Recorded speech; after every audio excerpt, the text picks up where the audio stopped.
കാളയുടെ ആക്രമണത്തിൽ ഉടമയ്ക്ക് കുത്തേറ്റു. നെട്ടൂർ സ്വദേശി KSEB ജീവനക്കാരൻ വിനോദ് ചെറുകാട്ടിലാണ് ആശുപത്രിയിലായത്. ഉച്ചയോടെയായിരുന്നു സംഭവം. കെട്ടിയിരുന്ന സ്ഥലത്ത് നിന്ന് അഴിച്ച് വീട്ടിലേക്ക് കൊണ്ടുപോകുമ്പോഴായിരുന്നു സംഭവം. അക്രമാസക്തനായ കാളയെ ഉടമ കൂടിയായ വിനോദിന് നിയന്ത്രിക്കാൻ കഴിഞ്ഞില്ല.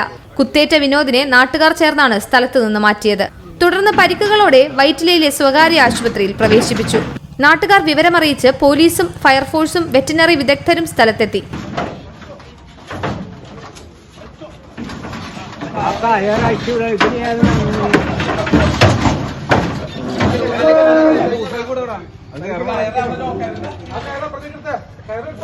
ഉച്ചയ്ക്ക് 12 മണിയോടെ വിരണ്ട കാളയെ 3 മണിയോടെയാണ് പിടിച്ചുകെട്ടിയത്.